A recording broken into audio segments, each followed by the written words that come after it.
Hello, my friends. Today I am going to be like the Sphinx at Thebes, if you remember that story from our Greek mythology unit. I have got some riddles for you today about some of the things that we've learned about. Here's our first one. I left my home country and settled into another country. What am I called?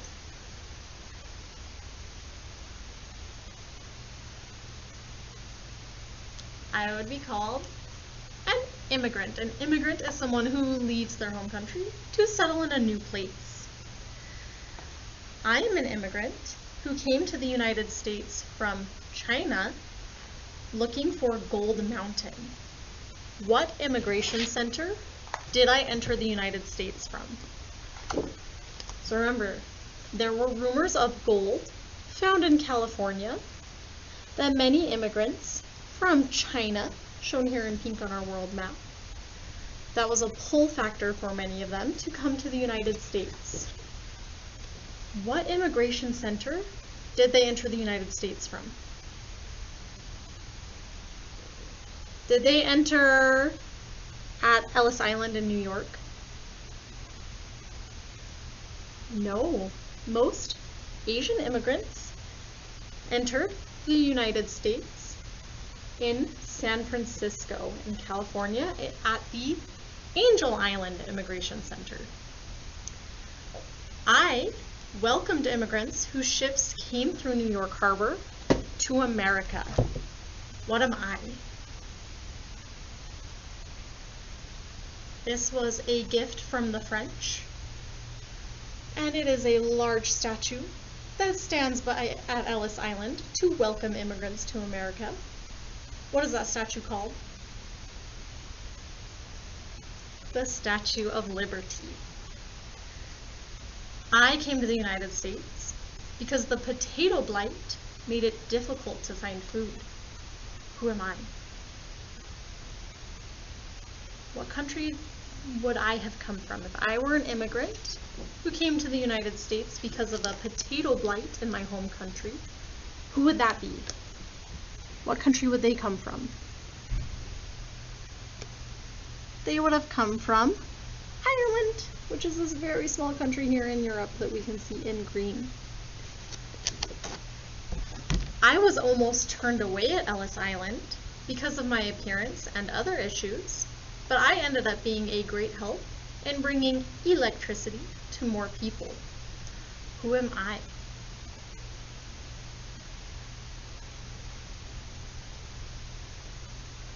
You've got it. That was Charles Steinmetz. He came from the country Germany, which is in Europe. Because he was European, he entered the United States through Ellis Island. I am an immigrant who came to the United States from Europe looking for a better life. What immigration center did I go through? Oh, I gave you a big clue on that last one. If you came from Europe, what immigration center would you enter the United States from?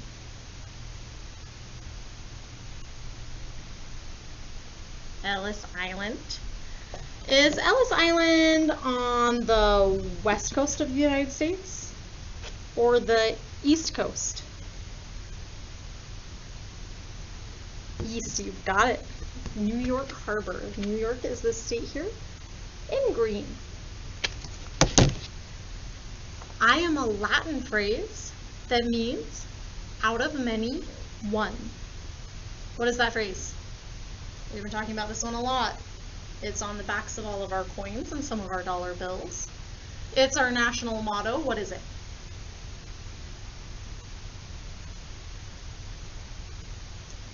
E pluribus unum. E pluribus unum is our national motto. I am a phrase that describes reasons that people leave their home countries. I am reasons that make people want to leave their home country.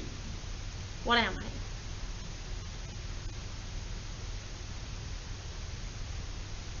Would that be a push factor or a pull factor?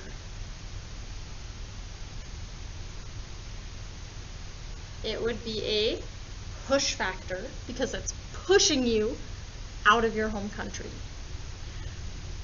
Pull factors are things that pull you into a new country or make you want to enter a new country. All right, we've got two more. I am a part of the United States that has a lot of open land. Homesteaders built their homes and farmed here. What am I? What did we call that area of the United States? We talked about Lars and Karen. Where did they settle in the United States?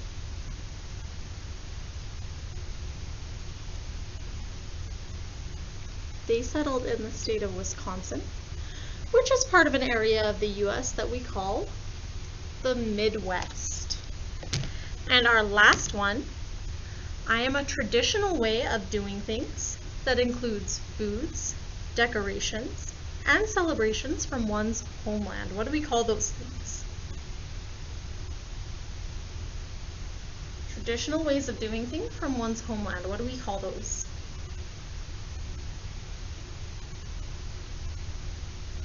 If you said customs, you would be correct. All right, my friends, on the board behind me, I have got a Venn diagram. We've talked a lot about Venn diagrams this year. Venn diagrams help us compare and contrast things. That means they help us decide what is the same about two things and what is different about two things. Today, we're going to work on comparing and contrasting two things that we've talked about in our immigration unit. I want you to think of two things that you would like to compare and contrast. You might choose to compare and contrast what life was like in this city versus what it was like in the Midwest. You might compare what life was like for Irish immigrants, reasons they left and where they lived, and what life was like for Chinese immigrants. You might choose to compare and contrast our two immigration centers that we talked about, Ellis Island and Angel Island. And you might choose to compare and contrast what a push and a pull factor are.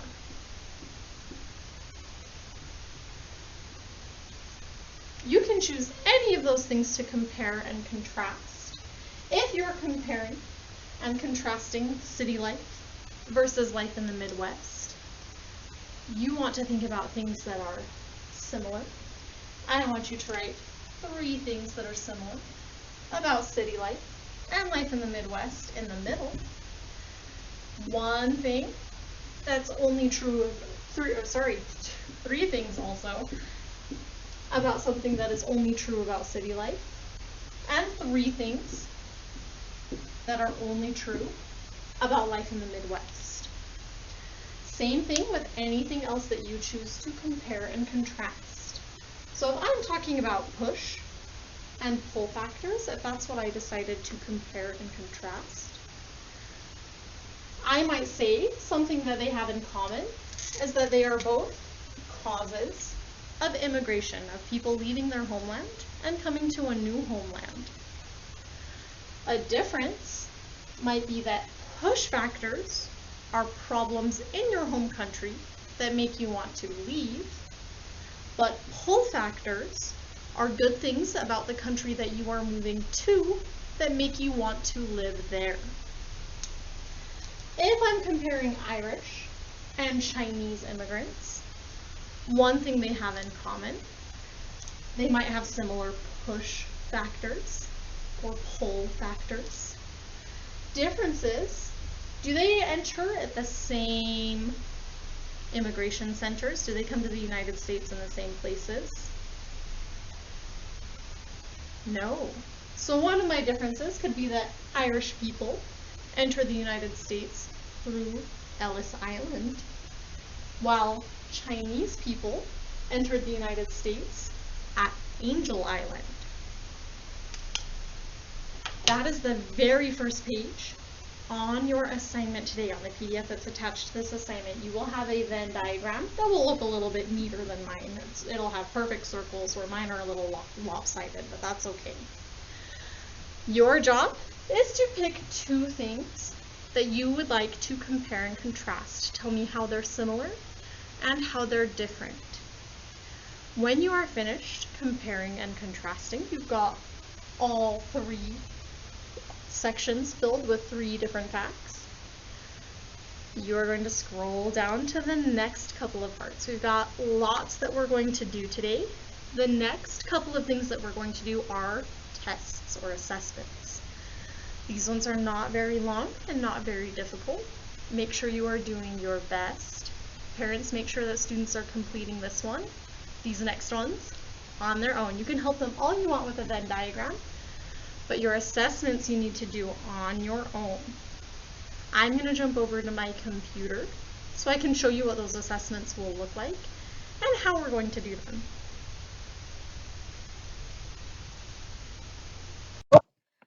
All right, my friends, that very first page on our assignment is our Venn diagram that we talked about. Again, you can choose whatever you would like to compare. So you could compare Asian immigrants and European immigrants. You could compare push and pull factors. You decide. Tell me what 2 things you're comparing on these 2 lines. On this one, you'll probably want to flip the page to make it a little bit easier for you to write. You will then tell me 3 things that are unique to one of the things you've chosen, 3 things that are unique to the other thing you've chosen, and here, 3 things that they have in common. Go ahead and pause this video until you are finished with your Venn diagram, and then when you're ready, hit play again and scroll down to the next page.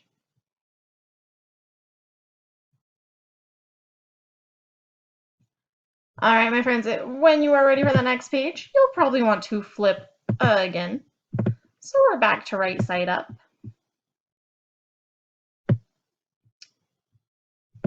Ooh, sorry, friends, I forgot what order we're in. This one you will want it flipped the other way. I thought these went in a different order for a minute. Sorry, friends. Okay. You still will want this one flipped. On this page, we're talking about push and pull factors.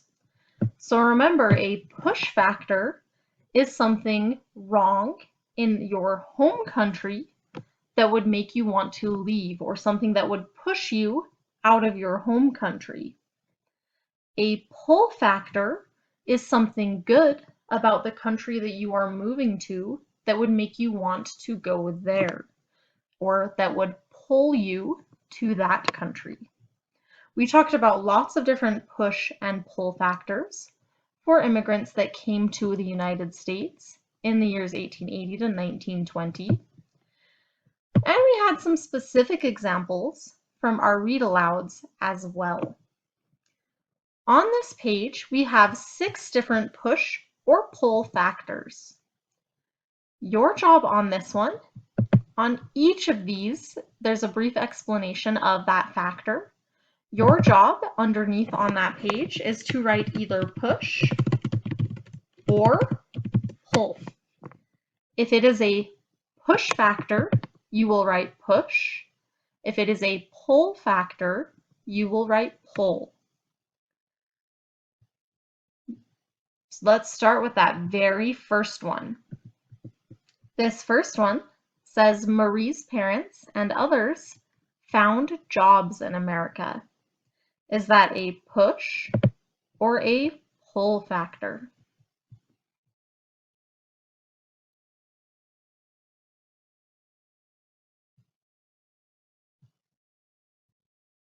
This second one says people were hungry due to the potato blight in Ireland.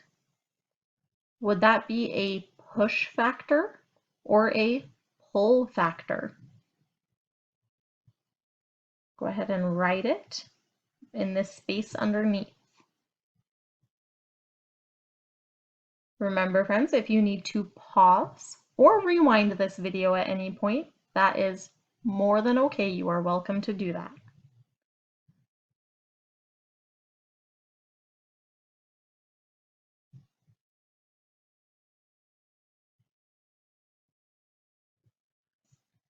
This next one says the Pilgrims were not free to practice their religion in their own way in England. Is that a push or a pull factor?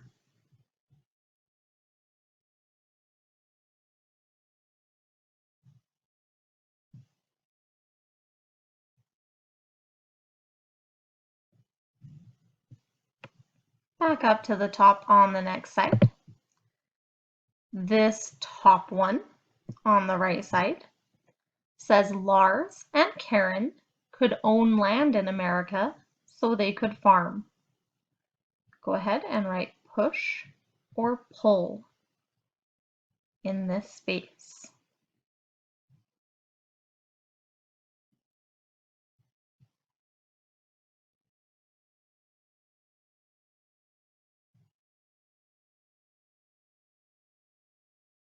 The one underneath right here says Charles Steinmetz was afraid to speak about his ideas in Germany. Is that a push or a pull factor?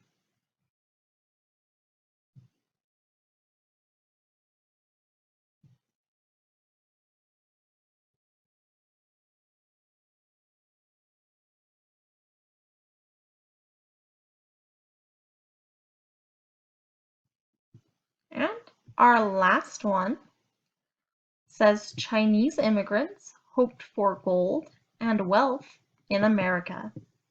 Go ahead and write push or pull on that space.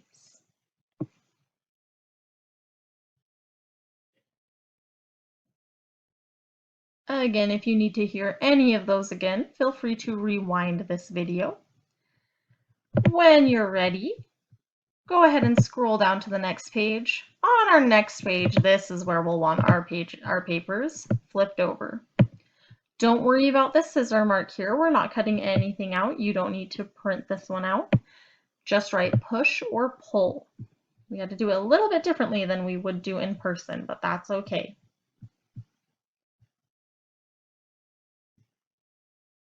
Oh my goodness, I was wrong again, my friends. We want to rotate again on this page.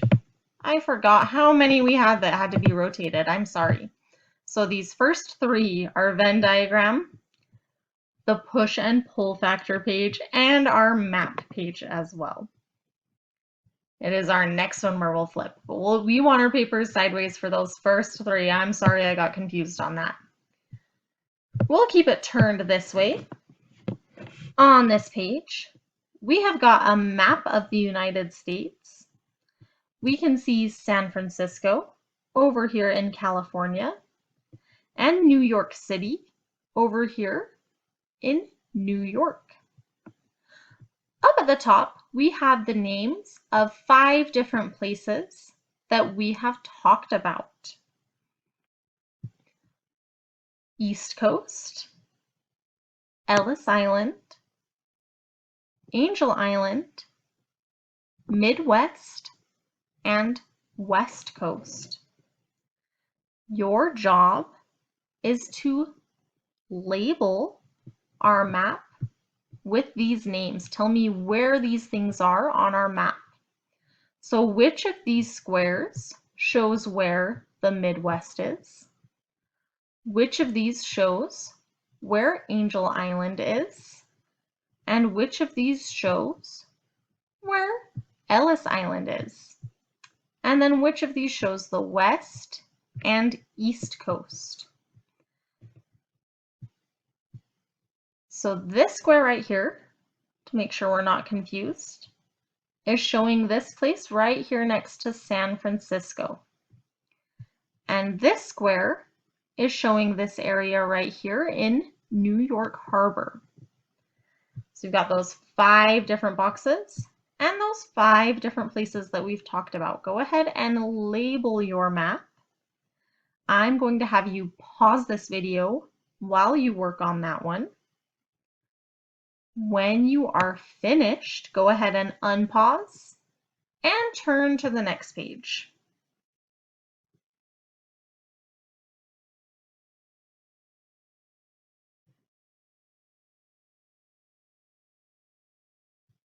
All right, my friends, on that next page, our very last page, finally, is the one where we need to turn our paper back right side up.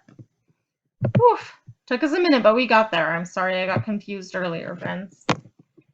On this page, we have our somebody wanted but so then chart. We've used a couple of these so far this year. Remember, these help us tell stories or help us tell what happened in a clear and concise way. So we have somebody that our story is about. We need to say what they wanted, what challenge was in their way. So what did they do about it? What did they do to try and solve that challenge? Then what happened at the end? Today, I want you to fill out this page about Charles Steinmetz. So your very first box, your somebody box, will be Charles Steinmetz. Tell me, in the next couple of squares, what did Charles Steinmetz want? But what happened that made it so he couldn't get what he wanted? So what did he do to solve his problem? And then what happened? What happened in the end? This is our very last page for knowledge today. It was a lot of pages today, but this is our very last one about Charles Steinmetz. When you are finished filling out somebody wanted but so then for Charles Steinmetz, and you have got all of the rest of these filled out, you are all finished with knowledge for today. Now these pages are assessments. Even the ones that just say activity are assessments. So parents, please make sure that your children are completing these on their own. Do your very best. I'm sure you guys will do wonderful. When you are finished with all of them, again, if you need to rewind, that's totally fine. Go ahead and turn this one in, and we're all finished with knowledge today.